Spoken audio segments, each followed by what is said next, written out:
5 roads in Nairobi County, which represent 2% of the road network, account for 36% of all fatal crashes in the country. Transport Cabinet Secretary Kipchumba Murkomen has taken keen notice on the issue.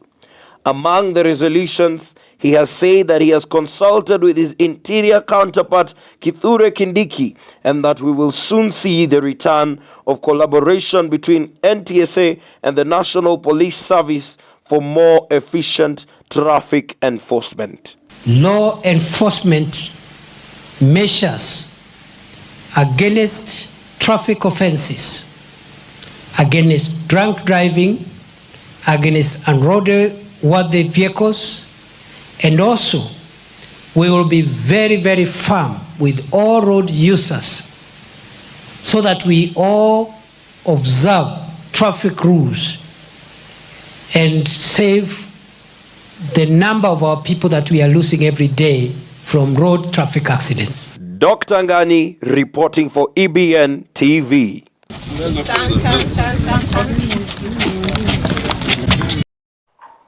Well, thank you, Ngani, for that report. A Bomet court is set to rule on the fate of 2 suspects, Donald Kiplangat and Paul Kiprono, who were arrested for heckling President William Ruto during a rally. The prosecution argued that the suspects should remain in police custody to prevent interference with the case. Police are still searching for additional suspects and leaders involved in the heckling, following a directive from the Interior Cabinet Secretary Professor Kithure Kindiki. The defense argued against political interference and intimidation, stating that there is no evidence that the accused interfered with witnesses. The judge stated they would reflect on the submissions and deliver a ruling on Friday, despite the possibility of delaying it to the following week. That at the police station, they were given that benefit.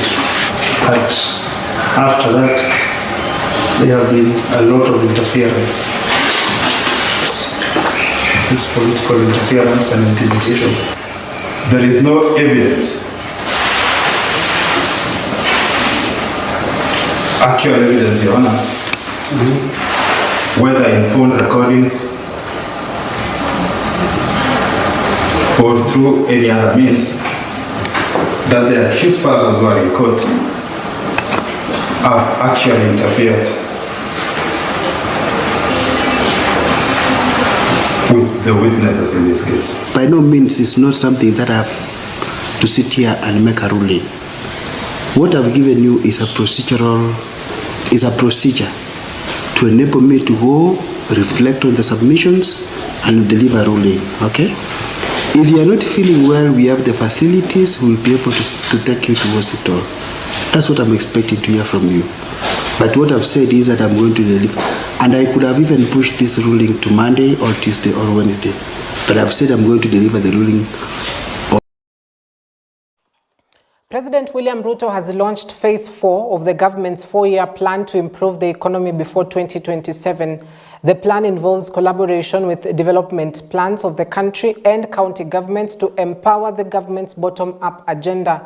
Sustainable climate action is emphasized as an opportunity for transitioning to a green economy, leveraging technology and scientific advances for economic transformation. Infrastructural projects during the period include construction of 1 million affordable housing units, laying of high-voltage transmission lines, and connecting additional Kenyans and institutions to the national grid. Of the Republic of Kenya. Sustainable climate action not only addresses challenges, but also presents opportunities for transitioning to a green economy. We will leverage on technology and scientific advances to stimulate economic transformation in a sustainable manner. Other infrastructural projects to be implemented during the MTP4 period include the construction of 1 million affordable housing units and the laying of 4,600 kilometers of high voltage transmission lines and 37 substations to connect an additional 2.3 million Kenyans and 30,000 public institutions to the national grid. Additionally, an extra 100,000 kilometers of fiber optic cable will be laid as part of our national fiber optic backbone infrastructure program. Already, the different actors in this space, from ICTA to Kenya Power to the Ministry of ICT, have been aligned, and we intend to deliver this. Instead of the 5-year plan we had planned, we have already found innovative ways to deliver this in the next 2 years. Access to quality and affordable healthcare remains a key priority of the government and will therefore expand the social health insurance scheme focus on the Afya Bora Mashinani model targeting 10.8 million households. Now, Chief Justice Martha Koome has defended the judiciary over the new housing levy law, saying the third arm of government was not party to any agreement for the implementation of the program. This follows President William Ruto's speech on Saturday in Bomet, where he said that the executive was in agreement with the judiciary on the program. While in Naivasha, the CJ said the judiciary is independent and its mandate was to execute its legal duty in regard to the housing levy issue. Judiciary is not in any capacity able to enter into any agreement with the executive, especially in a matter that is before court. The judiciary was not a party in that cause, and I tried myself to look at the clip where His Excellency the President was quoted to have said he entered into an agreement with the judiciary. I'm a judge, I'm not a communication expert, but all I could say or deduce from that conversation is that it was taken out of context or there was misinterpretation, because what His Excellency was saying is that he agreed with the judgment of the court that gave directions on what needed to be done to create a framework on how to administer the housing levy. And what he was telling Kenyans is that the executive has complied with the directions given in the judgment to come up with a framework, which is the Housing Levy Act. I would like to assure Kenyans is that the judiciary was not a party in that matter. The judiciary was discharging our function of determining a dispute which was before us. We are independent, we are impartial, we were not parties to the case, therefore we had no capacity or local standard, as they call it, to enter into an agreement with the executive. Still on the housing levy, the Kenya Revenue Authority KRA, as the designate collector of the affordable housing levy, has announced that it is ready to start collections effective 19th March 2024. The Affordable Housing Act states that employers are required to deduct the levy from employees' gross salary and remit it together with a matching contribution from the employer at 1.5% of the gross salary. Additionally, all other individuals who earn income in Kenya are required to remit 1.5% of their gross income as the affordable housing levy to the KRA.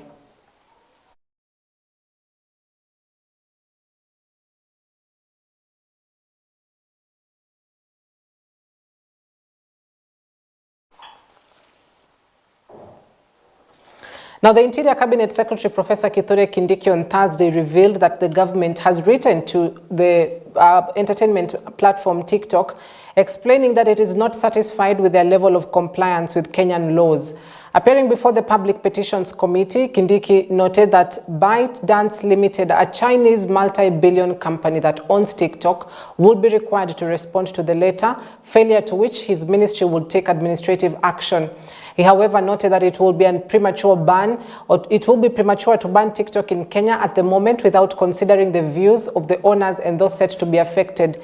He also added that an extensive analysis would be needed to be carried out to weigh the risks and benefits of executing a stern action such as banning the platform locally. Yeah. This platform, including all the social media platforms, including TikTok, now have become a possible and real, not really a possible, but a real theater for misuse by criminals to endanger public safety and security.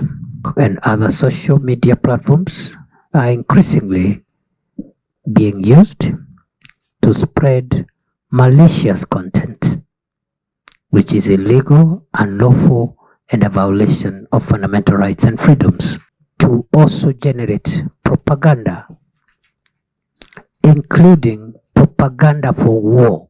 Space and other social media spaces and platforms have been used to post intimate images, especially through the live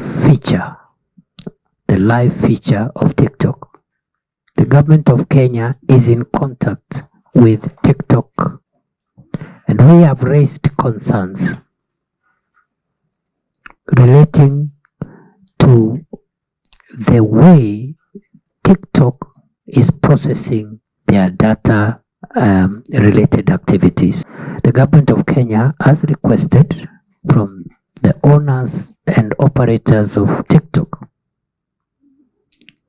to provide to us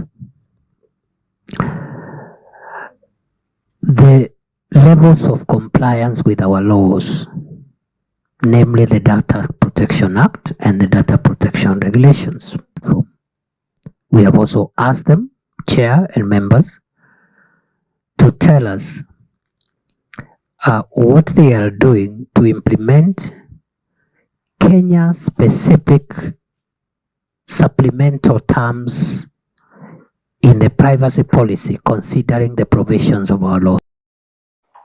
The national government and the county governments have been blamed for employing too many employees for an issue which doubles the burden of salary in the country.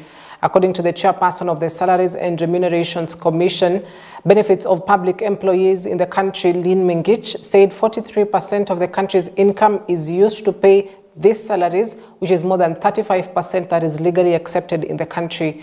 Mengich was speaking in the third phase of the conference of various stakeholders who discussed how to control the public wage bill in the country.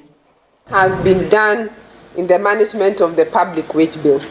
And you saw the statistics that it has come down from a high of 54%. We are now at 43%. But we are saying a lot needs to be done to get to the 35% as stipulated in the PFM Act. Improving public service productivity is a strategic intervention towards the achievement of the target of 35% wage bill to ordinary revenue, and thus making available more resources for development and service delivery. The high public wage bill also signifies high pension liabilities in the future. We must look at that. Now, the two levels of government have a responsibility to ensure that public services are equitably delivered in a manner that is prudent, economic. Now, a police officer who was killed by bandits in Baringo has been laid to rest. Leaders are calling for tough actions against banditry, with some suggesting it is declared a national disaster and acts of terrorism. The issue of insecurity has been highlighted with emphasis on the need to address the root causes such as high levels of illiteracy. Investing in education is seen as a crucial plan for long-term security as it provides alternatives to criminal activities. The situation is described as dire, with leaders urging decisive measures to tackle the problem effectively.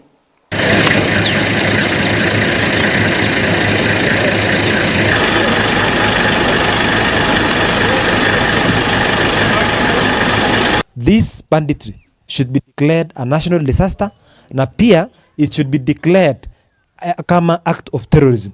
Ile tuleta watu ya terror wakuja wapomoi watu. Because I have, even in my area, my border, I border West Pokot, I mean border Baringo, Tiati na West Pokot. Hiyo border yangu, tukihesabu wezi ni watu wachache, hawapiti watu mingi. Numbers ya bunduki Kerio Valley inashinda watu. So you can imagine how it looks like. It is not a good thing. Kule bunge tumeweka budget ya kudeal na mambo ya insecurity, counter terrorism, banditry na nini, ndio serikali iweze kupata na uwezo ya kudeal na wakora, na tuko na hakika ya kwamba tutamalizana na hii ukaidi na ulaghai ambayo imekuwa ikiangamiza watu yetu, ambayo imekuwa kero sana na donda sugu katika area hii yetu, kuweza kusaidia watu kukuwa na security na watu kuishi kwa umoja na kuendeleza uchumi na kukuza uchumi yao ni kitu ya maana sana. Residents of Tudor 4 area in Mvita sub-county are up in arms over the spilling of sewage into the houses, fearing disease outbreaks. A visit to the area shows sewage water submerging parts of the road, with pedestrians forced to look for alternative routes to use. The residents, led by Hussein Guled and Sami Oundu, say they have several times informed county officials about the problem, but each time they were asked to be patient and that officers will visit the area to assess the situation. At Tudor Beach, where most residents go to work out in the morning and relax during the hot afternoons, the situation is even dire. Neighboring houses are discharging effluent into the sea through underground rainwater ducts, polluting it and making the beach filthy. Na tatizo kubwa tunalo sasa ni kuhusu bahari yetu hii. Imetudhuru sana, manake maji yamekuwa machafu kupitia na sewage. Watu wametap in kutoka majumba mpya yote yameanza kujengwa, kila moja ameanza kutap chini. Sasa maji yote yamekuwa machafu, samaki wamekimbia. Kwanza binadamu sisi tumedhurika na skin rashes. Watoto wameanza kupata diarrhea na kila mtu anadhurika mbaya sana. Tunaomba bana wale ambao wako kwenye county watusaidie bana. Sisi tunapata changamoto kubwa sana kwa sababu wakati tunajaribu kuhifadhi mazingira kama kujaribu kupanda mangrove, hii sewage line ina affect sana kwa sababu mangrove ni miti ambayo ina support sana mazingira, upande wa samaki kuweza kuzalisha samaki wengi, na upande wa hewa safi mangrove inavuta hewa chafu, inaachilia hewa safi. Sasa wakati kuna shida ya kama hii sewage line ina affect mangrove, inatu affect kwa pamoja, na tumekerwa kwa miaka mingi. Tumejaribu kuenda katika sehemu husika mara mingi sana, japokuwa wanatuahidi kwamba watatusaidia, lakini tumeona msaada ni kidogo sana, ama tuseme ni finyu, kwa sababu matatizo bado yanaendelea. Haya maji yanatoka katika vyoo, katika majumba makubwa kama haya. Sasa badali maji haya kupita katika chemba zake, ambao wajua kwa sheria inasema kila nyumba kubwa lazima iwe na biodigester ambayo inachuja ile maji machafu na ikambali na ile masafi yanakwenda kwingine. Tunataka kutoa shauri mbili. Kwanza, wa block hizi outlet zote ambazo zinaingia katika line ambazo za mvua. Second, tuwapa wiki 2 warekebishe.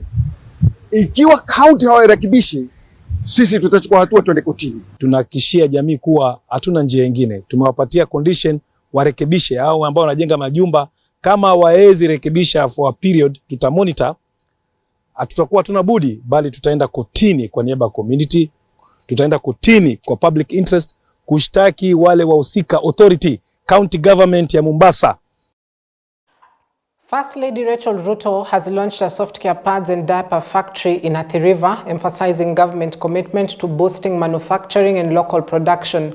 Local manufacturing touted as a key driver of economic development and women's empowerment by providing opportunities to impact communities and families. Now, Softcare, a local production company, is expanding its reach and aligning with the bottom-up economic transformation agenda, supporting local industries and boosting economic growth. The launch aims to ensure hygienic products for women, children, and the community, while also promoting women's empowerment through access to sanitary towels. Softcare's efforts, including supporting schools, orphanages, and other activities contributing to social needs and environmental stability while enhancing Kenya's economy and reducing reliance on imports. With the bottom-up economic transformation agenda better, by boosting manufacturing and supporting local industries, we are paving the way for sustainable economic growth and prosperity for all Kenyans. We acknowledge and appreciate your commitment as investors to the growth and development of Kenya's economy. Your confidence in Kenya speaks volumes, and your contribution is valuable. Care brand have really gone out to stand with these girls who don't even have sanitary towels.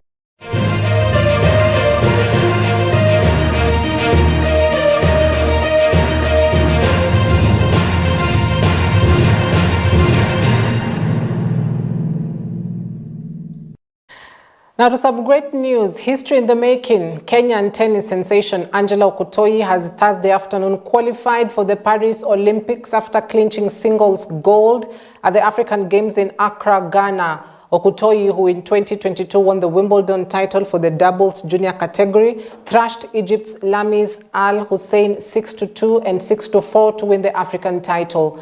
The 20-year-old commanded proceedings against the Egyptian, ranked 52nd in the WTA singles chart from the start to the end, to break yet another ceiling in her beautiful story of the sport.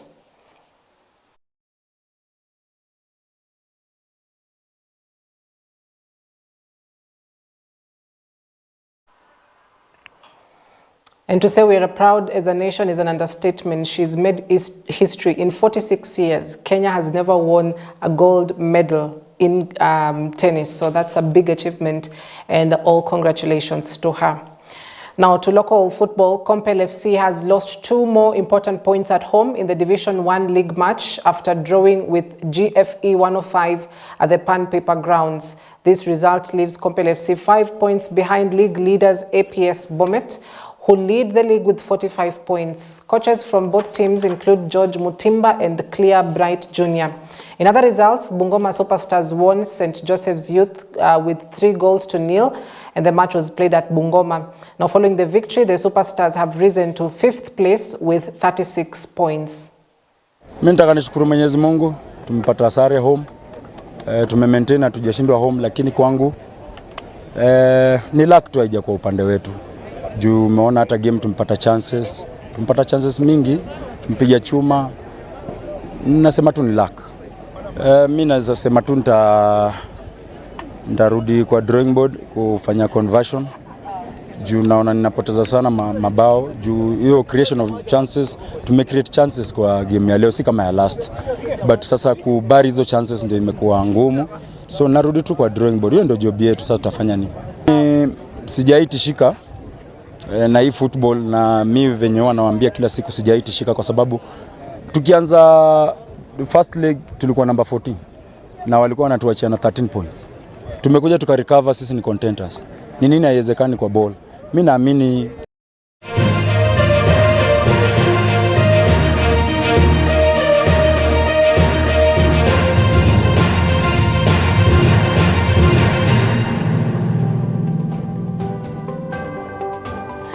Well, that is where we wrap it up tonight. Thank you for your valuable company. We hope that you're up to date with what is making headlines across the country. Cynthia and Angela, you have yourself a wonderful night, will you?